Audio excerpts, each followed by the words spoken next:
so we're going to take a look at Relinquished deck. We talked a little bit earlier about how Relinquished just wasn't very good in general. So yeah, the whole archetype of Relinquished and Millennium Eyes, it just isn't all that great.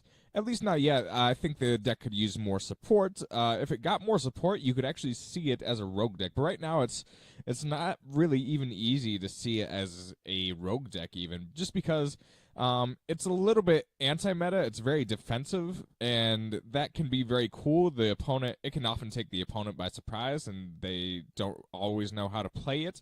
But other than the gimmicky aspect, as far as the consistency, it's not that consistent because you almost need to have. You need so many cards to have a reliable engine. You need to have Relinquished Fusion. You need or polymerization, which is less consistent. You need to have Faceless Mage. You kind of have to have Faceless Mage in your hand or your graveyard, which isn't always, again, very consistent. It's not a consistent thing to rely upon.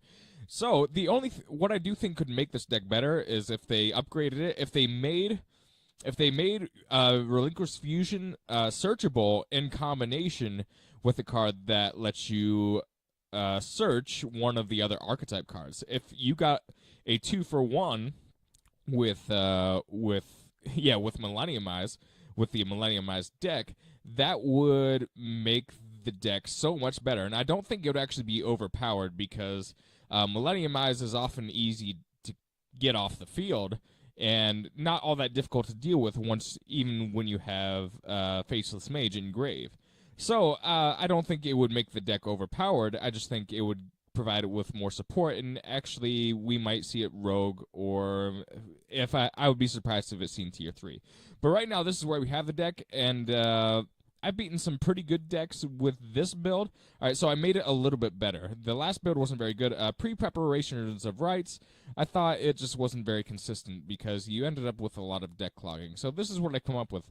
Also, if some OCG cards come over, like Anima for the extra deck, or if we get the illusion, or no, the 4-star monster of Dragonic Magic or whatever it's called. That would be a nice substitute for Fusion Sage, but those aren't in the TCG yet. So we'll just ignore those cards. But all right, so here's the build we have. All right, so we ditched pre-preparation of rights, and we ditched Magical Illusion because Relinquished by itself just isn't a good card.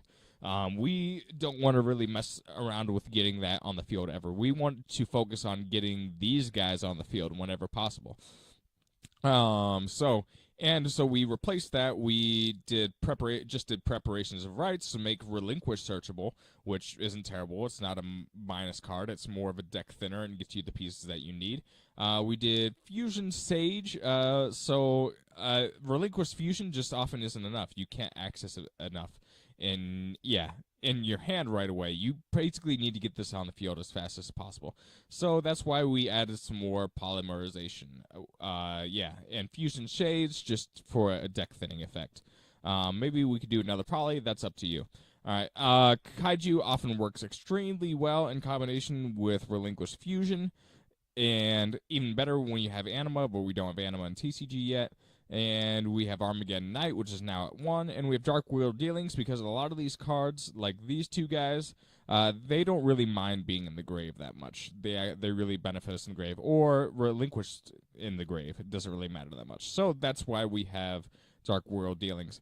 Instant Fusion, if we have Thousand Eyes, it works with Faceless Mage. In the extra deck, we have some Troll cards. This deck isn't very good with spells on the field, or spells or traps on the field, so we have Troymere Phoenix. I actually played around with doing Breaker the Magical Warrior. That can work in this deck, but it's just often isn't as worth it as Eater of the Millions, in my opinion. But you could possibly play around. All right, so deck very weak to Cyber Dragons, so that's why I have Mega Fleet now with the side deck. And Prohibition. Prohibition is the key card here. I think Prohibition is an insanely underrated card because within certain archetypes, it basically prevents certain players from even playing their archetype. So you don't want it in your main deck, but you want it in your side deck for this deck, in my opinion. So this really, if you use Prohibition, or yeah, these are actually, I hate Cyber so much. That's why I have Light Imprisoning Mirror and Prohibition. And for Thunders, I hate Thunder Dragons too. That's why, well, I did have a Thunder Dragon in here. I'm going to put a Thunder back in, but that's why I had Winter Cherries in the side deck. You really don't use that much side decking in this deck. But yeah, Prohibition is very good. So if you play this and they have Cyber Dragons, they can't play their Cyber Dragons. They just can't use them. Or they can't use it in their hand. They can't use it. They can't put it on the field. They can't use it in their graveyard. That's the key with Prohibition. And if you have a deck that won't knock off your field spells or your spells on field, this is a great card to have. All right, so we'll get into replay here. And weirdly enough, it'll actually be a replay against Cyber Dragons. I can beat Thunder Dragons with this too, so it is kind of anti-meta in that sense. But it gets crushed by a lot of other decks. This is just a slightly improved version of the build that I've been running.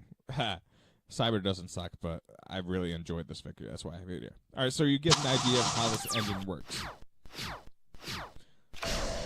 All right, so this is actually in a match. That's why I have these two cards.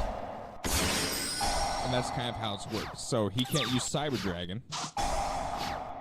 And I banish all light monsters. So maybe this isn't entirely fair, but this still shows you how the build is supposed to work. All right, because he can't play certain cards, we are just going to pass. Again, that's the flaw of this deck. You often need to pass in order to get everything going. All right, now we're actually able to get Armageddon Knight. It doesn't matter that Ghost Ogre's there. We send that to grave. That can even activate this effect. So now we can actually use a Relinquished Fusion if we want to.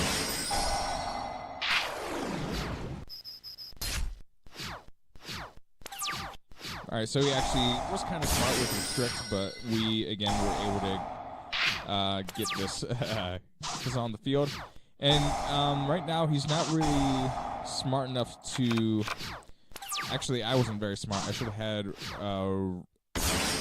Millenniumized. You know what? This is actually a terrible replay to show you because I did a couple misplays on this, which isn't ideal.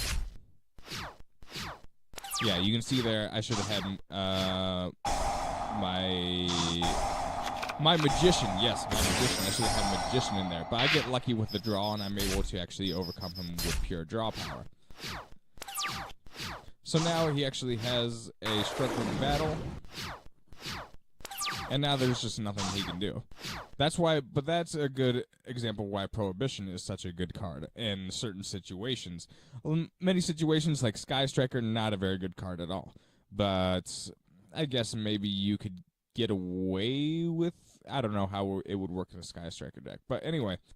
All right, thank you guys. Hopefully, well, that did show you what the deck is all about, and a little bit. Even though it was a very terrible match and it took 10 turns, that is the idea of the deck. It's supposed to be very defensive, and until it gets a little bit more offensive, it won't be very good. But it can hang with some decks depending on how you play it. All right, so thanks guys. Feel free to subscribe. All that garbage. I appreciate it, guys. So thank you.